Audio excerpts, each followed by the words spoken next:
बिस्मिल्लाहिर्रहमानिर्रहीम। आज का हमारा टॉपिक है मल्टीपल इंटेलिजेंस थ्योरी, जिसको हार्वर्ड गवर्नर ने 1983 में डेवलप किया और उनकी किताब फ्रेम्स ऑफ माइंड का हिस्सा है मल्टीपल इंटेलिजेंस थ्योरी। इसको शॉर्ट फॉर्म में MITB कहा जाता है। मल्टीपल इंटेलिजेंस से मुराद बच्चों के सीखने और मालूमात को हासिल करने के मुख्तलिफ तरीके हैं। इस थ्योरी के मुताबिक, हार्वर्ड गवर्नर के मुताबिक, हर एक बच्चा ज़हीन तो होता ही है, मगर वो अपनी अपनी खसूसियत के मैदान में, मसलन कि एक बैडमिंटन के प्लेयर को अगर आप कहें कि क्रिकेट खेलो तो इसमें शायद आपकी गलती होगी, क्योंकि बैडमिंटन के प्लेयर है वो शायद इसी गेम में इंटेलिजेंट हो, वो शायद क्रिकेट की गेम में इंटेलिजेंट ना हो। इस तरह हार्वर्ड गवर्नर ने इंटेलिजेंस की 7 तरह की टाइप्स बताई हमें, 7 टाइप्स, और उसके बाद उन्होंने 2 मजीद टाइप्स को ऐड किया। ऐड करने के बाद ये टोटल 9 टाइप्स बन गई इंटेलिजेंस की। सबसे पहले हम देखेंगे वर्बल लिंग्विस्टिक, ये लैंग्वेज सी है। हार्वर्ड गवर्नर के मुताबिक हमारा ब्रेन पैदाइश से पहले ही डेवलप हो जाता है।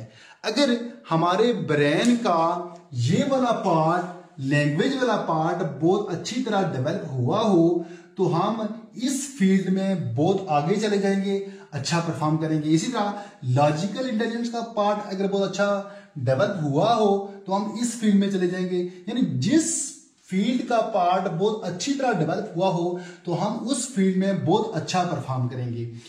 हार्वर्ड गवर्नर के मुताबिक जिन बच्चों के ब्रेन का ये वाला पार्ट बहुत अच्छी तरह डेवलप हुआ हो उन बच्चों को अपनी जबान पर अबूर हासिल होता है। वो सामने वाले को अपनी बातों से चुप करवा देते हैं। वो मुख्तसर बात के बजाय हर बात की वजाहत पेश करते हैं। आपने देखा होगा कि क्लास के अंदर बाद वक्त ऐसा भी होता है कि बहुत सारे बच्चे इस तरह के भी होते हैं कि शरारतें करने के बावजूद टीचर से ऐसे बहाने कर देते हैं कि मैंने ऐसा नहीं किया और सजा नहीं मिलती उनको। और बाद वक्त ऐसा भी होता है कि कुछ बच्चे ना तो शरारतें करते हैं, कम को होते हैं, और टीचर भी सजा उनको देता है कि आपने ये ऐसा किया, आपने ऐसा किया।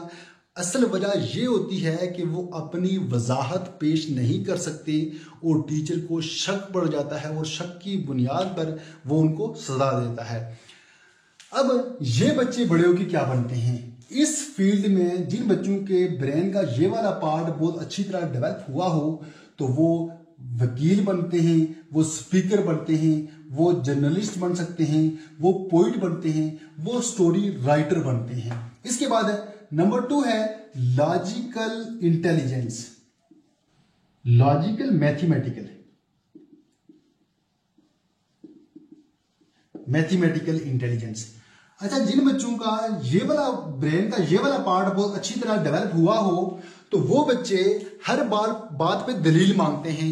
उनको जब भी कोई बात बताई जाए तो वो दलील मांगते हैं और बात भी दलील के साथ करते हैं। उनको अगर मिसाल के बगैर, दलील के बगैर कोई बात समझाई जाए तो उनको समझ नहीं आती। वो बार बार क्वेश्चन करते हैं कि ऐसा कैसे हुआ, ये क्यों हुआ, ये ऐसे होना चाहिए था। ये बच्चे बड़े होके क्या बनते हैं? ये बच्चे बड़े होके रियाजीदान बनते हैं। इसी तरह ये बच्चे साइंसदान बनते हैं, अकाउंटेंट वगैरह बनते हैं। इसके बाद जो नंबर 3 है वो है म्यूजिकल इंटेलिजेंस। इस तरह के बच्चे गुनगुनाते हैं, अपने सबक को भी सुरीले अंदाज में पढ़ने की कोशिश करते हैं, साज और धुन की पहचान कर लेते हैं, गिटार को देख के उसके फंक्शंस बता देते हैं। ये बच्चे क्या बनते हैं? ये बच्चे बड़े होकर कंपोजर बनते हैं, सिंगर बनते हैं। इसके बाद जो नंबर 4 पे है, जो हमने लिखा हुआ है, वो है स्पेशल इंटेलिजेंस।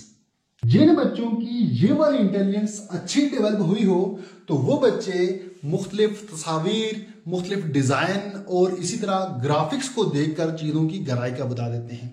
ये बच्चे थ्योरी से ज़्यादा इशारों की ज़बान ज़्यादा समझते हैं, इशारों पर तवज्जो देते हैं।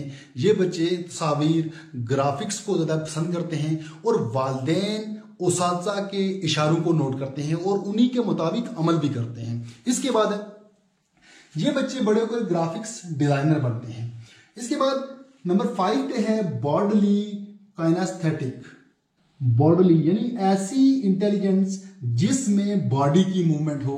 ये बच्चे अपने हर काम को, हर मसले को अपनी जबान के जरिए, अपने हाथ के जरिए या फिर अपने जिस्म के जरिए करना पसंद करते हैं। ये बच्चे घर में टूटी हुई तारें हों, टूटे हुए तारों को जोड़कर बल्ब रोशन करते हैं, मुख्तलिफ तरह की चीज़ें जोड़ते रहते हैं। कोई चीज़ टूटी हो उसको जोड़ने की कोशिश करते हैं या फिर किसी चीज़ को तोड़ देते हैं। ये बच्चे बड़े होकर कारपेंटर, खिलाड़ी, इसी तरह इंजीनियर, इस शोबे में चले जाते हैं। इसके बाद नंबर 5 पे है इंट्रापर्सनल एंड नंबर 7 पे है इंटरपर्सनल। इंट्रापर्सनल क्या होता है कि इंट्रापर्सनल ये होता है कि आप अपने आप में सिर्फ अपनी चीजें देखो कि मेरी स्ट्रेंथ क्या है, मैं क्या कर सकता हूं, मैं क्या नहीं कर सकता, मुझ में कौन कौन सी एबिलिटीज हैं।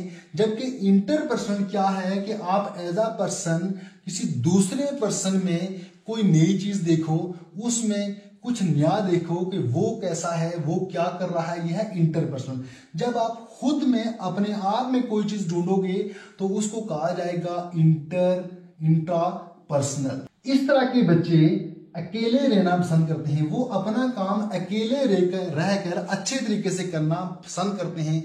वो किसी टीम में, किसी ग्रुप में रहकर इनको गुस्सा आता है, ये किसी की मुदाखलत को बिल्कुल भी पसंद नहीं करते। ये बच्चे बड़े होकर शायर बनते हैं। इसी तरह ये बच्चे बड़े होकर राइटर बनते हैं। इसके बाद इंटरपर्सनल क्या है कि इंटरपर्सनल ये बच्चे अकेले रहना पसंद नहीं करते। ये क्या करते हैं कि ये ग्रुप की सूरत में, ये टीम वर्क में काम करते हैं और अपना काम बहुत अच्छे तरीके से करते हैं। अकेले इनसे काम नहीं हो पाता। ये बच्चे बड़े होकर टीचर बनते हैं, इसी तरह मैनेजर बनते हैं, मुख्तलिफ इसी तरह के शोबे में चले जाते हैं। इसके बाद है नंबर 8 पे नेचुरलिस्टिक इंटेलिजेंस। इस तरह के बच्चों को नेचर में दिलचस्पी बहुत होती है। ये कम उम्री में ही पौधों से दिलचस्पी रखते हैं, फूलों से, दरख्तों से, जानवरों से, यानी कि नेचर की तमाम जो चीजें हैं इनमें इनकी दिलचस्पी बढ़ जाती है। ये बच्चे इस तरह के लोग मौसमों के बारे में बताते हैं, बादलों की डायरेक्शन को देखकर बता देते हैं कि आज बारिश होगी, बारिश की पेशगोई करते हैं। इसी तरह धूप की पेशगोई करते हैं। किसान इसी इंटेलिजेंस के थ्रू अपनी फसल काश्त करते हैं। वो मौसम का पता लगाने के बाद बीज बोते हैं। ये बच्चे बड़े होकर जियोलॉजिस्ट, एस्ट्रोनॉमर, बायोलॉजिस्ट बनते हैं। इसके बाद नंबर 9 है जो आखिरी इंटेलिजेंस है, वो है एग्जिस्टेंशियल इंटेलिजेंस। हमारे तमाम वीडियोस लेक्चर की book ITL it's time to learn के नाम से दस्तयाब है। इसकी तफसील मैं वीडियो के लास्ट पे शेयर कर दूंगा। अच्छा, ये जो इस इंटेलिजेंस के मालिक बच्चे होते हैं, ये अपने आप का जो वजूद है इसका मतलब ढूंढते हैं। डेथ का मतलब ढूंढते हैं, लाइफ का मतलब ढूंढते हैं, लाइफ का मकसद क्या है, डेथ का क्या, ये तमाम इस तरह की चीज़ों का मतलब ढूंढते हैं।